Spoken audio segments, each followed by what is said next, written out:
Bonjour et bienvenue. J'ouvre ici un nouvel espace de partage, un espace à cœur vivant depuis ce qui me traverse, ici et maintenant.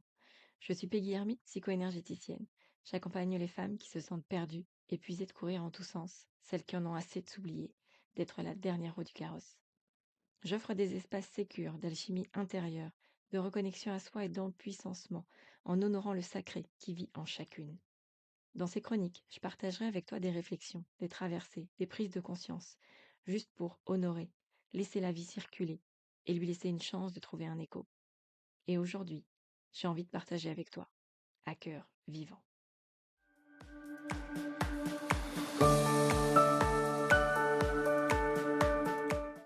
Bienvenue dans cette première chronique de À cœur vivant dans laquelle je vais t'exposer un petit peu la genèse de ce projet, ce qui m'a amené à faire ça. Alors je vais commencer par quelque chose qui n'est pas forcément très joyeux, mais c'est ce que la vie m'a amené à traverser, ce que j'ai choisi de partager avec toi. Donc ma fin d'année 2025 a été assez intense émotionnellement. Euh, un de mes proches a eu un accident cérébral. Il y a eu 2 décès très rapprochés en toute fin d'année, donc 2 inhumations qui ont suivi, très intenses émotionnellement également. Et je comprenais pas vraiment c'était quoi le sens pour moi.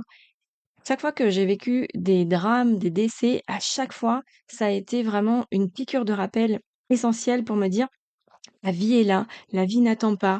C'était vraiment, des moyens de me rappeler de passer par-dessus ces peurs, de surtout pas laisser la vie passer à cause de peurs, de pas se laisser freiner, de pas se limiter, de pas se restreindre et à chaque fois, ça m'a vraiment fait cet effet-là. Quand il y avait, un décès dans mon entourage, voilà, ça me redonnait la motivation de me dire: «Arrête d'attendre, arrête d'avoir peur, arrête d'arrêter finalement et commence à vivre». C'était vraiment un appel à la vie. Sauf que là, il y a eu une répétition en 3 mois et donc ça a été beaucoup trop intense pour mon système nerveux et donc au lieu de d'avoir cet élan vers la vie, ça m'a figée vraiment et bon, ce qui se comprend, hein, mais du coup, je me suis interrogée sur ce que ça venait me raconter. Pour moi, la vie, elle est analogique. Ce que je vis, ça a un sens avec ce que je traverse intérieurement et ça vient m'enseigner. Donc à chaque fois, je me demande: «Qu'est-ce que ça m'apprend?» Et les messages que je recevais en parallèle de ces événements-là, c'était: «Il est plus facile de gagner sa vie que de la vivre pleinement».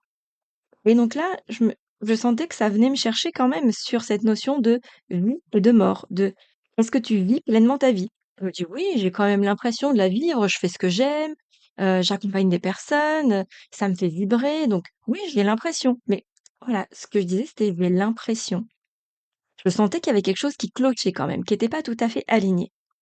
Et puis je vais voir le film L'âme idéale et là, il y a cette phrase à un moment donné: «Acceptes-tu d'être pleinement vivante?»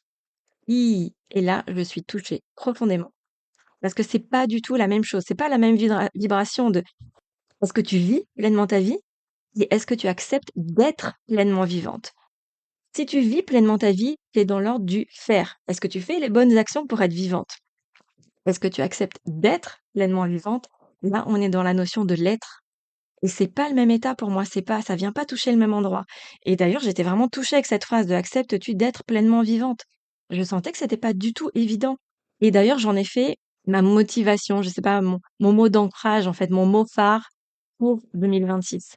Chaque fin d'année, mon mois de décembre, c'est toujours un mois de bilan, un mois où j'aime revenir sur tout ce qui s'est passé dans l'année pour me rendre compte, en fait, de tout ce que j'ai réalisé, de tout ce que j'ai traversé, en bien comme en moins bien.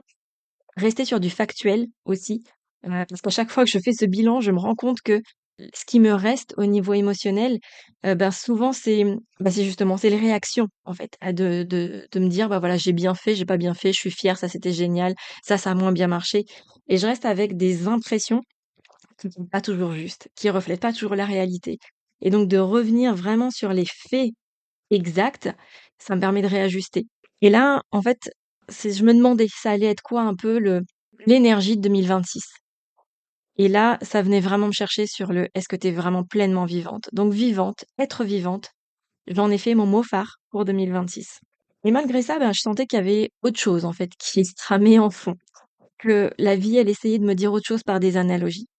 Donc c'est ce que je disais, hein, les décès pour moi, c'était toujours des invitations à revenir dans la vie Et vraiment, c'était un élan naturel où je me mettais à faire ce que j'avais, laissé de côté depuis longtemps, où je me disais: «Tiens, j'aimerais bien», mais j'avais la peur qui me freinait. Bah, je me disais: «Allez, je m'en fiche, plus de peur, j'y vais». Mais là, bah, j'étais figée et donc il y avait vraiment ce truc de: «Mais attends, il y a vraiment beaucoup de morts autour de moi, donc est-ce qu'il y a pas quelque chose à laisser mourir en moi d'abord?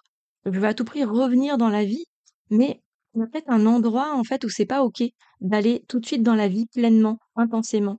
Et donc voilà, j'ai eu ce questionnement de: «Est-ce qu'il y a pas quelque chose à laisser mourir?» et et du coup, il y avait vraiment ce truc, ben, OK, si je laisse mourir, je vais pouvoir renaître après. Le début de mon année 25, j'ai vécu un stage de rebirth et j'ai vraiment revécu toute ma naissance. Et je l'ai traversé toute l'année 2025 avec cette énergie-là de renaissance. Et donc là, je me disais: «Bah, j'arrive à la fin d'année, nouvelle étape, en plus fin d'année 9, donc voilà, on clôt le cycle et on redémarre sur un nouveau cycle. Donc l'année 1, c'est la renaissance, c'est le début du cycle. Donc c'était tout ça était cohérent. Donc je me dis: «OK, laisse mourir, tu pourras renaître après». Mais je sentais que c'était pas encore tout à fait ajusté. Et j'ai eu cette image de la chenille dans un cocon. J'avais vraiment cette sensation d'être en pleine transformation et d'être cette chenille dans le cocon, voilà, qui se protège aussi de l'extérieur et qui rassemble toutes ses énergies à l'intérieur. Mais finalement, la chenille, elle est en passe de devenir papillon. Elle est en train de se transformer. Et je me disais, bah oui, en fait, la chenille, elle doit accepter de mourir. Et les messages qui ont changé à ce moment-là, c'est ce qu'on entend tout le temps. On dit, la chenille, elle doit mourir pour devenir papillon. C'est la croyance, je dirais universelle, et c'était ma croyance aussi. Mais j'ai entendu d'autres messages qui disaient: «Mais en fait, il s'agit peut-être pas de mourir, il s'agit peut-être juste de laisser se transformer, de changer d'état, simplement. La chenille, elle ne meurt pas, la chenille, elle évolue, elle transmute, elle se transforme. Donc elle ne meurt pas». Et quand j'ai eu cette prise de conscience, je me suis dit: «Mais bon sang, merci!» Parce que si je perçois que c'est juste un changement d'état, et il y avait quelqu'un qui l'avait nommé en disant: «C'est comme si tu changes de train, en fait, tu es dans un train et ce train, il va à une destination, à un lieu qui ne te convient pas et tu as juste à changer de, de rail finalement, à changer de train. Tu montes dans le train d'à côté qui va vers la destination qui te correspond justement, mais toi, tu changes pas, tu laisses pas mourir le train d'avant. C'est pas un nouveau train qui naît, c'est juste, voilà, tu es dans un train qui te convient plus, tu vas dans un nouveau». Et donc voilà, ce changement d'état, eh ben, je commençais vraiment à le percevoir et à me dire: «Oui, ça ressemble beaucoup plus à ça». Et c'est beaucoup plus doux parce que du coup, s'il y a pas à laisser mourir, bah, il y a rien à perdre. Et c'est vraiment ça, en général, qui fait qu'on s'accroche à ce qu'on vit, même si c'est douloureux, même si on n'aime pas ce qu'on traverse, on a tendance à s'y accrocher. C'est complètement humain, on est tous comme ça. On s'y accroche parce que on a peur de laisser ce connu pour aller vers un inconnu, vers, ce qu'on ne connaît pas. Ça fait peur l'inconnu. Notre inconscient, il a peur de ça. Donc ce changement d'état, il fait aussi peur parce qu'on croit qu'on doit mourir, on doit laisser, on doit quitter, on doit perdre. Mais si je considère que c'est un changement d'état, bah, en fait, je perds rien. Je me transforme. Oui, je vais devenir papillon, mais je vais devenir papillon avec tout mon savoir, avec toute mon expérience, avec toute ma sagesse, avec tout ce que j'ai acquis. Je ne perds rien, je gagne en fait. Ça change tout. Ça change vraiment tout.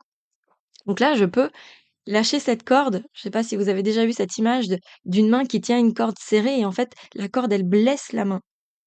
Ben là, en fait, c'est ça. Je peux ouvrir ma main pour laisser la corde. Je n'ai plus besoin de m'y attacher parce qu'en fait, je ne perds rien.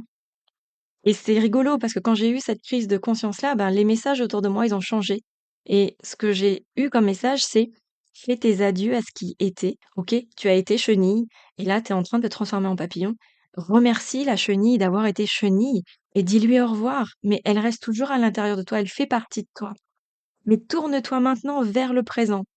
Et le présent, c'est les cadeaux. On venait en plus de passer la période de Noël, donc tourne-toi vers les présents, les cadeaux en toi, mais le présent du quotidien, et dirige ton énergie vers la vie. Parce que la vie, elle est déjà en toi. Et alors, le renouveau viendra naturellement, sans forcer. Parce que ce que je me posais comme question, quand j'avais cette phrase de «Est-ce que tu es pleinement vivante?» Je me disais: «Mais bon sang, comment on fait pour être pleinement vivante? Comment on fait?» Et j'étais encore dans ce truc de faire. Et j'avais vraiment ce truc de: «En fait, non, il y a pas à forcer. Il y a vraiment pas à forcer, ça se fait tout seul. Dès lors que tu acceptes de te laisser transformer». Et le dernier message qui est venu confirmer tout ça, c'est: rien ne se perd, rien ne se crée, tout se transforme. Donc il y a vraiment rien à laisser mourir, il y a vraiment rien à perdre. Cette chenille qui se transforme en papillon, elle ne perd rien, elle évolue, oui, elle devient papillon, mais avec tout ce qu'elle a appris, avec toute son expérience. Elle emporte tout ce savoir, tout cet être avec elle pour vivre papillon, mais avec cette chenille qui continue à vivre en elle. Et donc pour moi, c'est ça aujourd'hui la vie. Ce n'est pas la forcer pour être à tout prix vivante, pas à n'importe quel prix, mais c'est accepter de se laisser transformer. Et c'est avec cette énergie que je rentre dans 2026 et que je t'invite aussi à traverser 2026. On rentre dans ce cycle 1 et je pense que beaucoup de gens l'attendaient avec ce truc de ouais, allez, cycle 9, c'est bon, on en a terminé, on recommence à nouveau. Mais là, je sens bien que les énergies de janvier sont encore très, très introspectives. C'est encore très intérieur. C'est pas encore le temps d'aller tout feu tout flamme et de se lancer dans cette année 1.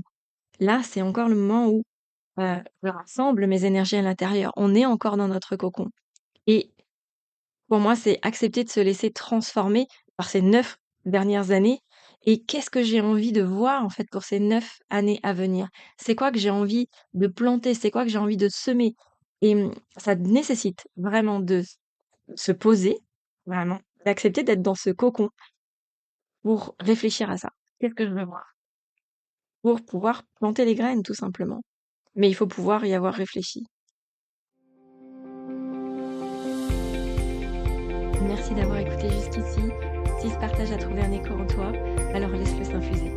Permets simplement à la vie de continuer à circuler à ton rythme. À très bientôt, à cœur vivant.